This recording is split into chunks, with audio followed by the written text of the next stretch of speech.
Hi all, welcome back to our channel. ഇന്ന് നമ്മൾ എത്തിയിരിക്കുന്നത് തേർഡ് ചാപ്റ്ററിൽ എപ്പോഴും റിപ്പീറ്റഡ് ആയിട്ട് ചോദിക്കുന്ന കുറച്ച് ക്വസ്റ്റ്യൻസുമായിട്ടാണ്. ക്വസ്റ്റ്യൻസ് എന്ന് പറയുമ്പോൾ പക്ക ക്വസ്റ്റ്യൻ മാത്രമല്ല, തിയറിയും കൂടെ ഉണ്ട്. അപ്പം ഏറ്റവും ഇമ്പോർട്ടൻ്റ് ആയിട്ട് നിങ്ങൾ അറിഞ്ഞിരിക്കേണ്ട ക്ലാസിഫിക്കേഷൻ ഓഫ് എലമെൻറ്റ്സ് എന്ന് പറയുന്ന ഈ ചാപ്റ്ററിൻ്റെ അകത്ത് റിപ്പീറ്റഡ് ആയിട്ട് പരീക്ഷകളിൽ ചോദിച്ചിരിക്കുന്ന 4 ഇമ്പോർട്ടൻ്റ് ആയിട്ടുള്ള കൺസെപ്റ്റ്സുമായിട്ടാണ് നമ്മൾ ഇന്നത്തെ വീഡിയോ.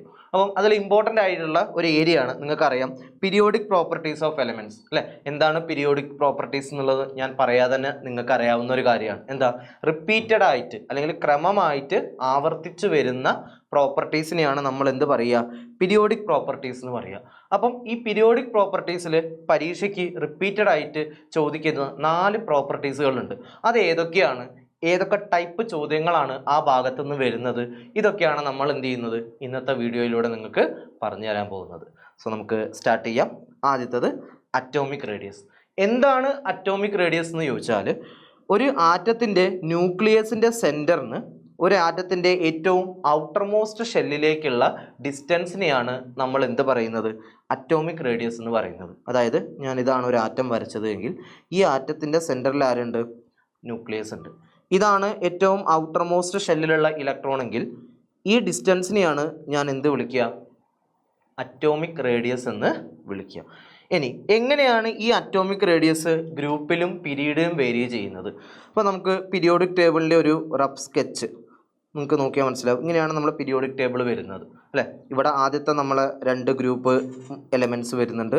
ഇവിടെ 3 മുതൽ 12 വരെ വരുന്നുണ്ട്. ഇവിടെ 13 മുതൽ 18 വരെ വരുന്നുണ്ട്. അപ്പോൾ നിങ്ങൾ ചെറിയ ക്ലാസ്സുകളിലെ പഠിച്ചിട്ടുണ്ടാവും, ഒരു ആറ്റത്തിൻ്റെ സൈസ് ഗ്രൂപ്പിൽ താഴോട്ട് വരുന്തോറും എന്ത് ചെയ്യും, കൂടുകയാണ് ചെയ്യുക. ലെഫ്റ്റിൽ നിന്ന് റൈറ്റിലേക്ക് പോകുമ്പോൾ എന്ത് ചെയ്യും, കുറയുകയാണ് ചെയ്യുക. നിങ്ങൾ ചെറിയ ക്ലാസ്സുകളിലെ പഠിക്കുന്ന കാര്യമാണ്. സോ ഈ ഒരു കാര്യം നിങ്ങൾ അറിഞ്ഞിരിക്കണം.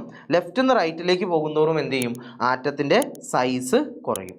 ആറ്റത്തിൻ്റെ സൈസ് കുറയുകയാണെന്ന് പറഞ്ഞാൽ അതിൻ്റെ മീനിങ് എന്താ, ആറ്റത്തിൻ്റെ സൈസ് കുറയാൻ കാരണം എന്താ, അവിടെ എന്ത് കൂടുതലാണ്, ന്യൂക്ലിയർ ചാർജ് കൂടുതലാണ്. ന്യൂക്ലിയസ് എന്ത് ചെയ്യും, ഏറ്റവും ഔട്ടർമോസ്റ്റ് നിൽക്കുന്ന ഷെല്ലിലുള്ള ഇലക്ട്രോണുമായിട്ടുള്ള അട്രാക്റ്റീവ് ഫോഴ്സ് എന്താണ്, വളരെ കൂടുതലാണ്.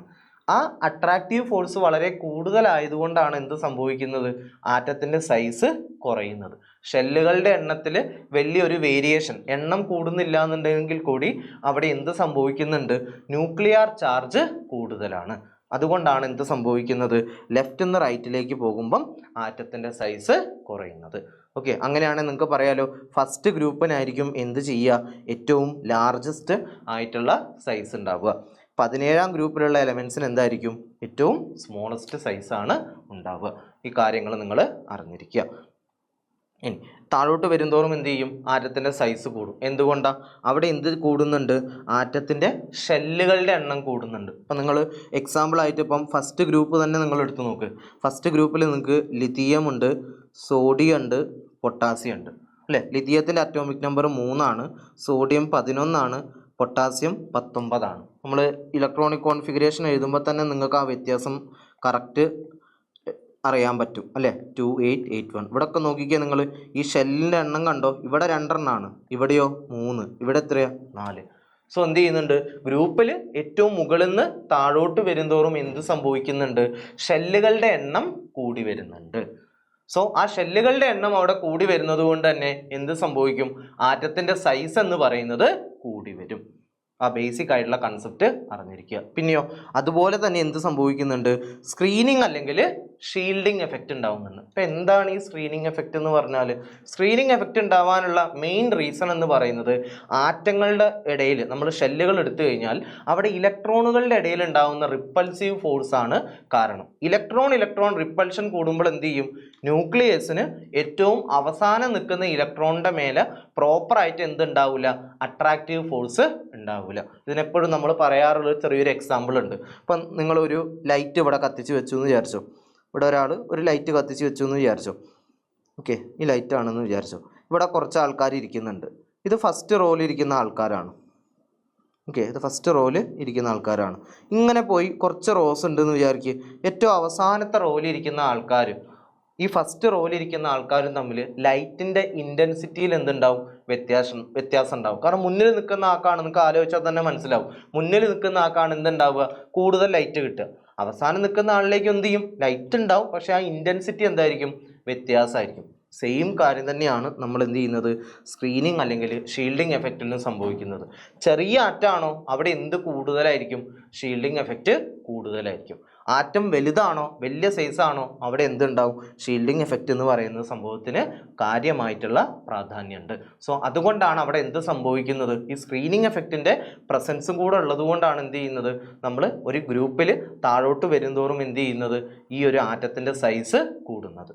ആ രണ്ട് കാര്യങ്ങൾ നിങ്ങൾ അവിടെ അറിഞ്ഞിരിക്കുക. പരീക്ഷകൾക്ക് എപ്പോഴും നിങ്ങൾക്ക് എന്ത് ചെയ്യാറുണ്ട്, ഈ ഗ്രാഫുകൾ തന്നിട്ടാണ് ചോദിക്കാറുള്ളത്. ഗ്രാഫ് വരയ്ക്കാൻ ചോദിക്കാറില്ല, പക്ഷെ ഗ്രാഫ് തന്നിട്ട് ഇത് എന്തുകൊണ്ടാണ് സംഭവിക്കുന്നത് എന്നുള്ളത് ചോദിക്കാറുണ്ട്. ഇനി നിങ്ങൾക്ക് ഇതിൻ്റെ ഉത്തരങ്ങൾ എഴുതാലോ, ഞാൻ പറയാതെ തന്നെ നിങ്ങൾക്ക് ഇതിൻ്റെ ഉത്തരങ്ങൾ എഴുതാലോ. ഓക്കെ, അങ്ങനെയാണെങ്കിൽ രണ്ടാമത്തെ പ്രോപ്പർട്ടി എന്താണ്, അയോണിക് റേഡിയസ്. നമ്മൾ അറ്റോമിക് റേഡിയസ് പറഞ്ഞ അതേ വേരിയേഷൻ തന്നെ എന്ത് ചെയ്യാം, അയോണിക് റേഡിയസിൽ നമുക്ക് കാണാൻ പറ്റും. എന്താണ് അയോണിക് റേഡിയസ് എന്ന് ഞാനിവിടെ എഴുതിയിട്ടുണ്ട്. എന്താണ്, half of the Inter nuclear distance between A cation and anion in N ionic crystal. ഒരു അയോണിക് ക്രിസ്റ്റലിൽ എന്താണ്, അയോണിക് റേഡിയസ് ആണ്, അയോണുകളുടെയാണ് എന്ത് ചെയ്യുന്നത് നമ്മൾ പറയുന്നത്. ഓക്കെ, അപ്പോൾ ഈ ഡെഫിനിഷൻ നിങ്ങൾ അറിഞ്ഞിരിക്കുക. ഇനി ഇതിൻ്റെ വേരിയേഷൻ നമ്മൾ ഈ പറഞ്ഞ പോലെ തന്നെയാണ്, അറ്റോമിക് റേഡിയസിൽ പറഞ്ഞ അതേ കാര്യമാണ്. ഇവിടെ നിങ്ങൾ അറിഞ്ഞിരിക്കേണ്ട കാര്യം എന്ന് പറയുന്നത് എപ്പോഴും എന്താണ്, ഒരു കാറ്റയോൺ എന്ന് പറയുന്നത് എന്താണ്, ന്യൂട്രൽ ആറ്റവുമായിട്ട് കമ്പയർ ചെയ്യുന്ന സമയത്ത് ചെറുതാണ്, ആനയോൺ എന്ന് പറയുന്നത് വലുതാണ്. മനസ്സിലായില്ല അല്ലേ? ഒന്നും കൂടെ പറഞ്ഞുതരാം. എക്സാമ്പിൾ നോക്ക് നിങ്ങൾ, ഞാൻ സോഡിയം എടുത്തു, സോഡിയം അയോണും എടുത്തു. ഇവിടെ സോഡിയം നമുക്കറിയാം 281 ആണ്, സോഡിയം ആണെങ്കിലോ 28 ആണ്. അപ്പോൾ ഇവിടെ നോക്കിയേ, ഇവിടെ 3 ഷെല്ലില്ലേ, ഇവിടെയോ 2 ഷെല്ലല്ലേ ഉള്ളൂ. അപ്പോൾ ആരാ വലുതാവുക, എന്നെ അല്ലേ വരിക, ന്യൂട്രൽ ആറ്റം അല്ലേ വരിക. പോസിറ്റീവ് ചാർജുള്ള ആൾക്കാരെയാണ് നമ്മൾ എന്ത് വിളിക്കുക, കാറ്റയോൺ. ഇപ്പം നിങ്ങൾക്ക് കിട്ടിയില്ലേ ഐഡിയ എന്താണെന്നുള്ളത്. അപ്പോൾ ഇവിടെ നമ്മൾ പറഞ്ഞെന്താ, കാറ്റയോണിൻ്റെ സൈസ് എന്ന് പറയുന്നത് എന്താണ്, ന്യൂട്രൽ ആറ്റവുമായിട്ട് കമ്പയർ ചെയ്യുമ്പം ചെറുതായിരിക്കും. ഇനി നമുക്ക് ആനയോണിൻ്റെ കേസിൽ എക്സാമ്പിൾ എടുക്കാം.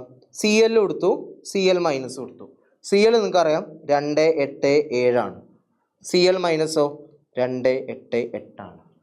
ഇവിടെ നോക്കിയേ, ഇലക്ട്രോണിൻ്റെ എണ്ണം കൂടുതലല്ലേ, ഇലക്ട്രോണിൻ്റെ എണ്ണം കൂടുതലായതുകൊണ്ട് തന്നെ ഇവിടെ എന്തായിരിക്കും, സൈസ് എന്ന് പറയുന്നത് Cl മൈനസിന് കൂടുതലായിരിക്കും. ഓക്കെ, അപ്പം ഈ ഒരു സ്റ്റേറ്റ്മെൻറ്റ് നിങ്ങൾ നോക്കി വെച്ചുകൊണ്ട് ഇത് വെച്ച് എന്ത് ചെയ്യാറുണ്ട്, പരീക്ഷയ്ക്ക് ചോദ്യങ്ങൾ വരാറുണ്ട്. ഇനി അത് കഴിഞ്ഞാൽ നിങ്ങൾ ഏറ്റവും ഇമ്പോർട്ടൻ്റ് ആയിട്ട് അറിഞ്ഞിരിക്കേണ്ടതാണ് ഐസോ ഇലക്ട്രോണിക് സ്പീഷീസ്. ഐസോ എന്ന് പറഞ്ഞാൽ അവിടെ നിങ്ങൾ ഉറപ്പിച്ചോ, പറഞ്ഞിരിക്കുന്നത് എന്താണ്, സെയിം അല്ലെങ്കിൽ സിമിലർ, ഒരുപോലെ. അപ്പം ഐസോ ഇലക്ട്രോണിക് എന്ന് പറഞ്ഞാൽ എന്തായിരിക്കും, ഇലക്ട്രോണിക് ആണ് എന്ന് വെച്ചാൽ സെയിം നമ്പർ ഓഫ് ഇലക്ട്രോൺസ് വരുന്ന സ്പീഷ്യസിനെയാണ് നമ്മൾ എന്ത് വിളിക്കുക, ഐസോ ഇലക്ട്രോണിക് സ്പീഷ്യസ് എന്ന് വിളിക്കുക. ഓക്കെ, ഇലക്ട്രോണുകളുടെ എണ്ണം അവിടെ എന്തായിരിക്കും, സെയിം ആയിരിക്കും. ഇനി ഞാനിവിടെ കുറേ എക്സാമ്പിൾസ് കൊടുത്തിട്ടുണ്ട്. ഈ എക്സാമ്പിളിൽ അങ്ങനെയാണെന്നുണ്ടെങ്കിൽ നിങ്ങൾ പറ, ഏറ്റവും വലിയ സൈസ് ആർക്കാണ് വരിക, ഏറ്റവും സ്മോളസ്റ്റ് സൈസ് ആർക്കാണ് വരിക. ഞാൻ നേരത്തെ പറഞ്ഞ പോയിന്റ് നിങ്ങൾക്ക് ക്ലിയർ ആണെന്നുണ്ടെങ്കിൽ നിങ്ങൾക്ക് അതിൻ്റെ ഉത്തരം കിട്ടിയിട്ടുണ്ടാവും, അത് നിങ്ങൾ കമൻറ്റ് ചെയ്യാം. ഓക്കെ, ഇനി മൂന്നാമത്തെ ഇമ്പോർട്ടൻ്റ് ആയിട്ടുള്ള പ്രോപ്പർട്ടിയാണ് അയോണൈസേഷൻ എൻതാൽപ്പി. എന്താണ് അയോണൈസേഷൻ എൻതാൽപ്പി എന്ന് പറഞ്ഞാൽ, ഒരാറ്റത്തിൻ്റെ കേസിൽ ആ ആറ്റത്തിൻ്റെ ഏറ്റവും അവസാന ഷെല്ലിൽ, ഏറ്റവും ഔട്ടർമോസ്റ്റ് ഷെല്ലിലുള്ള ഇലക്ട്രോണിനെ ഒഴിവാക്കാൻ വേണ്ടി നമ്മൾ കൊടുക്കുന്ന എനർജിയാണ് എന്ത്, അയോണൈസേഷൻ എൻതാൽപ്പി അല്ലെങ്കിൽ അയോണൈസേഷൻ എനർജി എന്ന് പറയുന്നത്. ഓക്കെ, അതിവിടെ ഒരു ജസ്റ്റ് ഒരു ഇക്വേഷൻ ആയിട്ട് ഞാനിവിടെ എഴുതിയിട്ടുണ്ട്. എന്താണ് നമ്മൾ കൊടുക്കുന്നതല്ലേ, അപ്പം എക്സ് പ്ലസ് അയോണൈസേഷൻ എനർജി. നമ്മൾ അങ്ങോട്ട് കൊടുക്കുന്ന സമയത്ത് എന്ത് ചെയ്യും, ആ ആറ്റത്തിൻ്റെ കയ്യിലുള്ള ഇലക്ട്രോണ് നഷ്ടമായിട്ട് എന്തായിട്ട് മാറും, അത് ഒരു അയോണായിട്ട് മാറും. നമ്മൾ ഫസ്റ്റ് ടൈം കൊടുക്കുന്നത് കൊണ്ട് തന്നെ അതിനെ ഫസ്റ്റ് അയോണൈസേഷൻ എൻതാൽപ്പി എന്നും പറയാറുണ്ട്. ജസ്റ്റ് അയോണൈസേഷൻ എൻതാൽപ്പി എന്ന് പറഞ്ഞാൽ നിങ്ങൾ മനസ്സിലാക്കേണ്ടത് എന്താണ്, ആ സംഭവം എന്ന് പറയുന്നത് എന്താണ്, ഫസ്റ്റ് അയോണൈസേഷൻ എൻതാൽപ്പിയാണ്. ഇവിടെ നിങ്ങൾ ശ്രദ്ധിക്കേണ്ട കാര്യം, ഇവിടെ ഞാൻ എടുക്കുന്നത് എന്താണ്, ഒരു ആറ്റമാണ്. ഒരു ആറ്റത്തിൽ നിന്നാണ് എന്ത് ചെയ്യുന്നത്, ഒരു ഇലക്ട്രോണിനെ ഒഴിവാക്കി ഞാൻ എന്താക്കി മാറ്റുന്നത്, അയോൺ ആക്കിയിട്ട് മാറ്റുന്നത്. അങ്ങനെയാണെങ്കിൽ സെക്കൻഡ് അയോണൈസേഷൻ എൻതാൽപ്പി എന്തായിരിക്കും, ഓൾറെഡി അയോൺ അല്ലേ, ആ അയോണിൽ നിന്ന് ഞാൻ എന്ത് ചെയ്യും, എഗെയിൻ ഇലക്ട്രോണിനെ റിമൂവ് ചെയ്യും. അത് ചെയ്യുമ്പോഴാണ് എനിക്ക് എന്ത് കിട്ടുക, സെക്കൻഡ് അയോണൈസേഷൻ എൻതാൽപ്പി എന്ന് പറയുന്ന ആളെ കിട്ടുക. അതാണ് ഞാനിവിടെ എഴുതിയിട്ടുള്ള ഇക്വേഷൻ എന്ന് പറയുന്നത്. നമ്മൾ എനർജി സപ്ലൈ ചെയ്യുന്നത് കൊണ്ട് തന്നെ എന്തായിരിക്കും, ഇതെപ്പോഴും എന്താണ് വരിക, പോസിറ്റീവ് ആണ് വരിക. ഇനി ഫസ്റ്റ് അയോണൈസേഷൻ എൻതാൽപ്പി ആണോ സെക്കൻഡ് അയോണൈസേഷൻ എൻതാൽപ്പി ആണോ കൂടുതൽ എന്ന് ചോദിച്ചാൽ നിങ്ങളുടെ ഉത്തരം എന്താണ്, തെറ്റിക്കേണ്ട, സെക്കൻഡ് അയോണൈസേഷൻ എൻതാൽപ്പി തന്നെയാണ്. നമ്മൾ എൻതാൽപ്പി ഓരോ പ്രാവശ്യം കൊടുക്കുമ്പോൾ എന്ത് ചെയ്യും, അതിൻ്റെ ലെവൽ എന്ന് പറയുന്നത് കൂടി വരും. ഫസ്റ്റിനേക്കാൾ കൂടുതൽ സെക്കൻഡ്, സെക്കൻഡിനേക്കാൾ ഇനി ഞാൻ വീണ്ടും കൊടുക്കുന്നുണ്ടെങ്കിൽ എന്ത് ചെയ്യും, തേർഡ്. അങ്ങനെ എന്ത് ചെയ്യും, നമ്മൾ എടുക്കുന്ന അയണൈസേഷൻ എൻതാൽപ്പി നമ്മൾ ഓരോ തവണ കൊടുക്കുമ്പോഴും എന്ത് ചെയ്യും, അത് കൂടി വരികയാണ് ചെയ്യുക. സോ ആ കാര്യം കൂടെ നിങ്ങൾ അവിടെ അറിഞ്ഞിരിക്കുക. അടുത്ത മക്കളെ ഇമ്പോർട്ടൻ്റ് ആയിട്ടുള്ളതാണ് എന്ത്, ഇതിനെ ഡിപ്പെൻഡ് ചെയ്യുന്ന ഫാക്ടേഴ്സ്.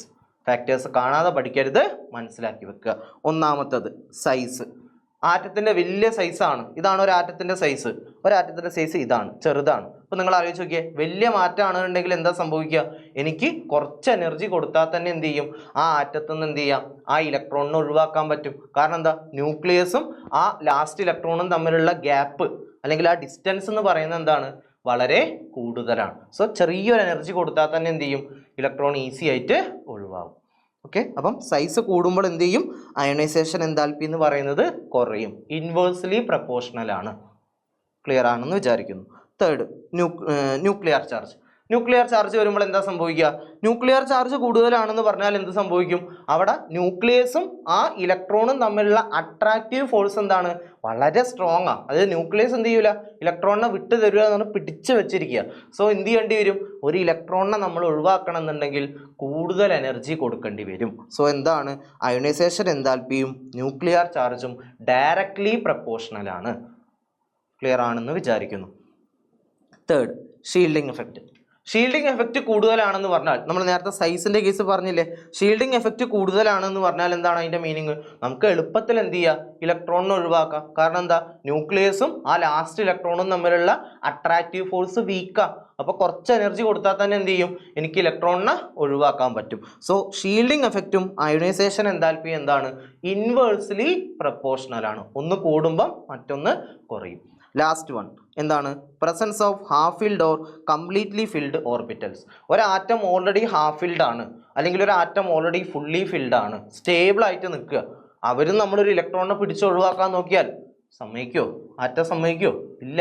അപ്പം എന്ത് ചെയ്യേണ്ടി വരും, നമ്മൾ മോർ എനർജി കൊടുക്കേണ്ടി വരും. എന്ന് വെച്ചാൽ ഓൾറെഡി സ്റ്റേബിൾ ആണ് കോൺഫിഗറേഷൻ എങ്കിൽ നമ്മൾ എക്സ്ട്രാ എനർജി കൊടുത്താൽ മാത്രമേ എന്ത് ചെയ്യുള്ളൂ, അല്ലെങ്കിൽ ഒരു ഹ്യൂജ് എമൗണ്ട് ഓഫ് എനർജി കൊടുത്താൽ മാത്രമേ എന്ത് ചെയ്യുള്ളൂ, ഇലക്ട്രോണിനെ ഒഴിവാക്കാൻ പറ്റുള്ളൂ.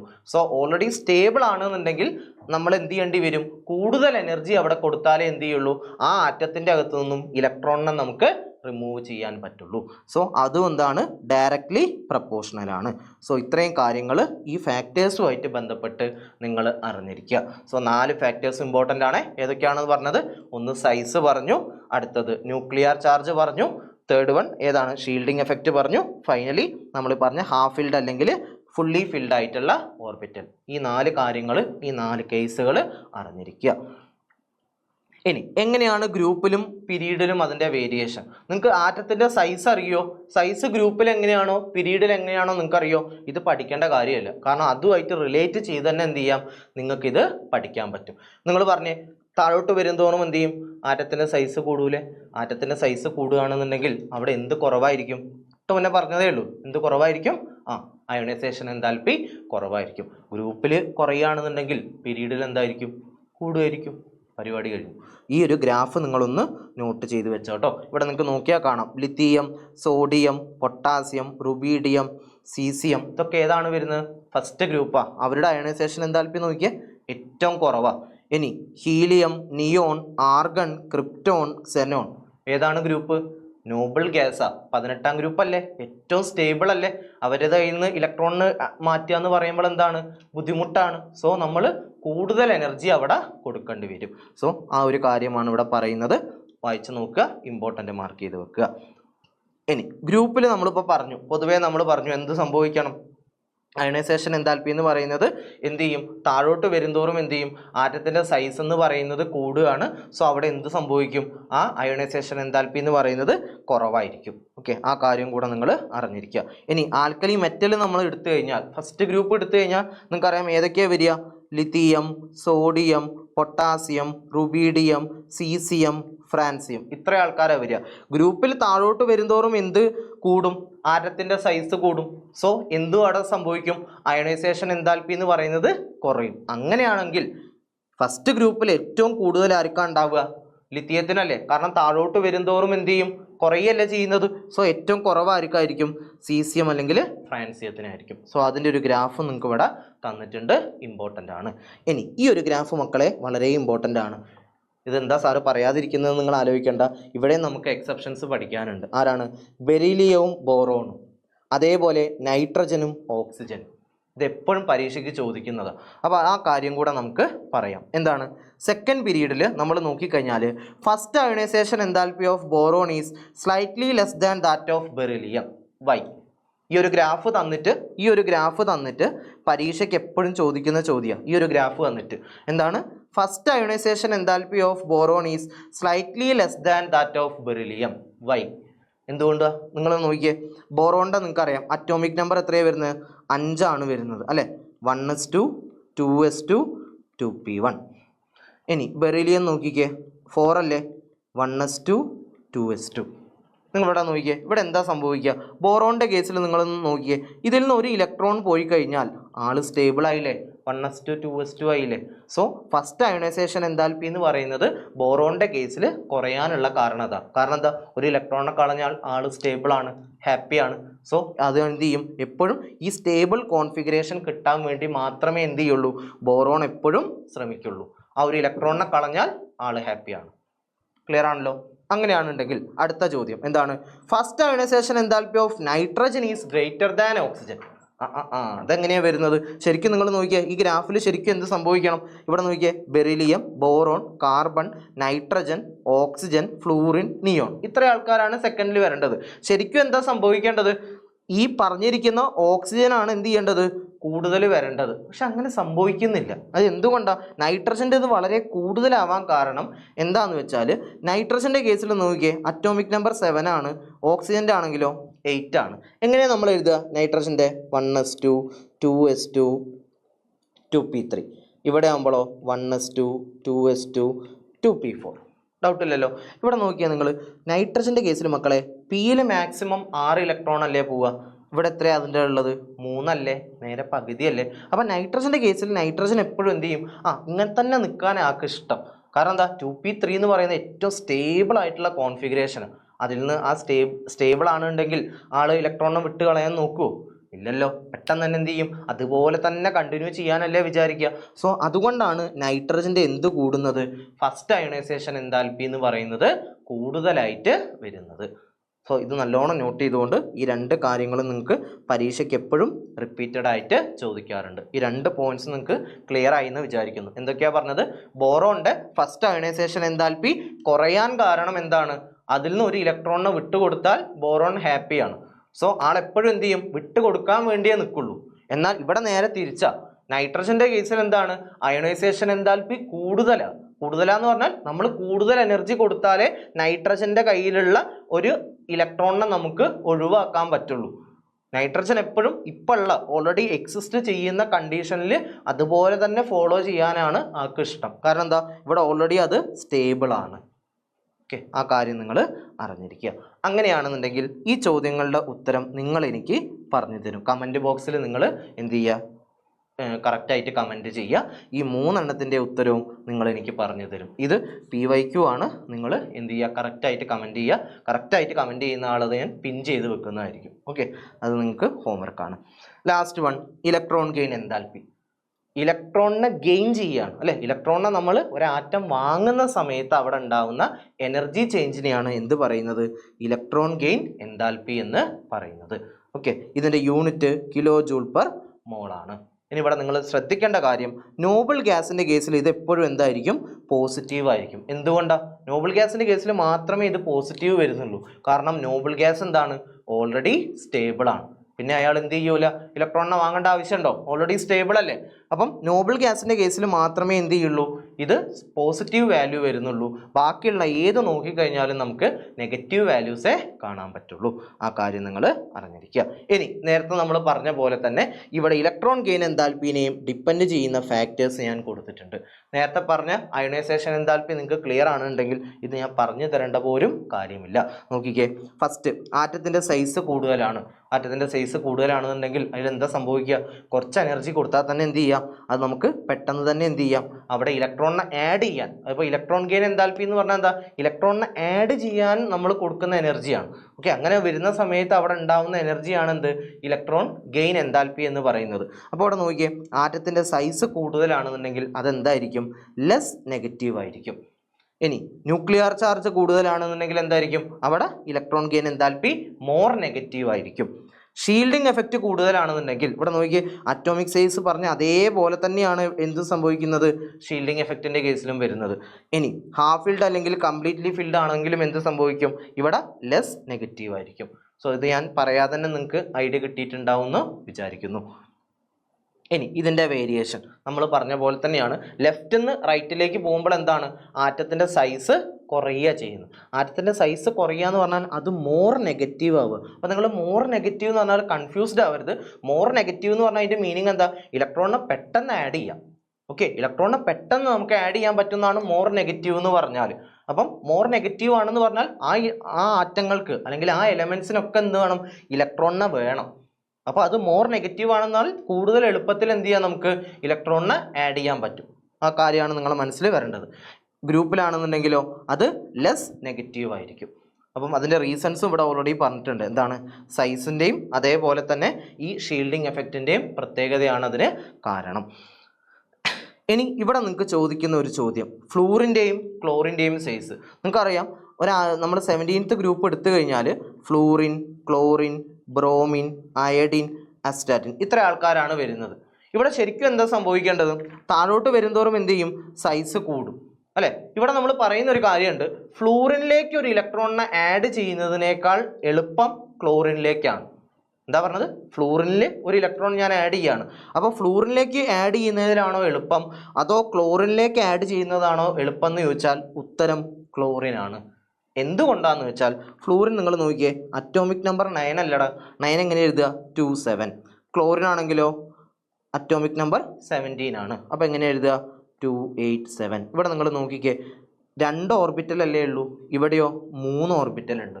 സോ രണ്ടാമത്തെ ഒരു ഓർബിറ്റലിലേക്ക്, അതായത് 27 എന്ന് പറയുന്ന ആ 7 ഇലക്ട്രോണുകളുള്ള രണ്ടാമത്തെ ഓർബിറ്റലിലേക്ക് ഞാനൊരു ഇലക്ട്രോണിനെ ആഡ് ചെയ്ത് കഴിഞ്ഞാൽ അവിടെ ഉണ്ടാവുന്ന ഇലക്ട്രോൺ റിപ്പൾഷൻ എന്ന് പറയുന്നത് ഈ ക്ലോറിനിലെ 3ാമത്തെ ഷെല്ലിലുള്ള ഇലക്ട്രോണിലേക്ക് ഞാൻ ആഡ് ചെയ്യുന്നതിനേക്കാൾ അവിടെ എന്തായിരിക്കും, കൂടുതലായിരിക്കും. അപ്പോൾ ഫ്ലൂറിനിലേക്ക് ഇലക്ട്രോണിനെ ഞാൻ ആഡ് ചെയ്താൽ എന്ത് ചെയ്യും, അവിടെ ഭയങ്കര റിപ്പൾഷൻ ആയിരിക്കും. ക്ലോറിൻ്റെ കേസിലോ അത്ര റിപ്പൾഷൻ ഉണ്ടാവില്ല. അപ്പോൾ നമുക്ക് എളുപ്പം ഏതിലേക്കാണ്, ക്ലോറിനിലേക്ക് ആഡ് ചെയ്യുന്നതല്ലേ. ഐഡിയ കിട്ടിയെന്ന് വിചാരിക്കുന്നു. അപ്പം ഫ്ലൂറിൻ്റെ കേസിൽ 2 ഷെല്ലേ ഉള്ളൂ. ആ രണ്ടാമത്തെ ഷെല്ലിലേക്ക് നമ്മൾ ഇലക്ട്രോണിനെ ആഡ് ചെയ്യുക എന്ന് പറഞ്ഞാൽ ഭയങ്കര ബുദ്ധിമുട്ടാണ്. കാരണം 2 ഷെല്ലേ ഉള്ളൂ, അതിൻ്റെ അകത്ത് നമ്മൾ എന്ത് ചെയ്യാണ്, ഒരു ഇലക്ട്രോണിനെയും കൂടെ ആഡ് ചെയ്യുകയാണ്. ഇനി അപ്പുറത്താണെന്നുണ്ടെങ്കിലോ 3 ഷെല്ലുണ്ട്.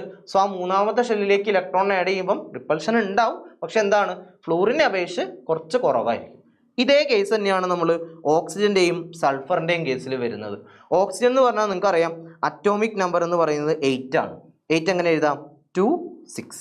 സൾഫർ ആണെങ്കിലോ 16 അല്ലേ, 286. നോക്കിയേ, ഇപ്പം പറഞ്ഞ അതേ കേസ് അല്ലേ. ഓക്സിജനിലേക്ക് ഞാൻ ഇലക്ട്രോണിനെ ആഡ് ചെയ്ത് കഴിഞ്ഞാൽ അവിടെ റിപ്പൾഷൻ കൂടുതലായിരിക്കും. എന്നാൽ സൾഫറിൻ്റെ കേസിലാണെന്നുണ്ടെങ്കിലോ അവിടെ ഓർബിറ്റലുകളുടെ എണ്ണം കൂടുതലായതുകൊണ്ട് തന്നെ 3ാമത്തെ ഓർബിറ്റലിൽ ഞാൻ ഇലക്ട്രോണിനെ ആഡ് ചെയ്യുന്ന സമയത്ത് അവിടെ എന്തായിരിക്കും, ലെസ് റിപ്പൾസീവ് ഫോഴ്സ് ആയിരിക്കും. സോ ഈ 2 ചോദ്യങ്ങളും പരീക്ഷയ്ക്ക് റിപ്പീറ്റഡ് ആയിട്ട് ചോദിക്കാറുണ്ട്. സോ അത്രയാണ് നമ്മൾ സെഷൻ ഉണ്ടായിരുന്നത്. നിങ്ങൾക്ക് ഈ വീഡിയോ യൂസ്ഫുൾ ആയെന്ന് വിചാരിക്കുന്നു. സോ അങ്ങനെയാണെങ്കിൽ മറ്റൊരു വീഡിയോയുമായി നമുക്ക് വേറൊരു സെഷനിൽ കാണാം. Good bye.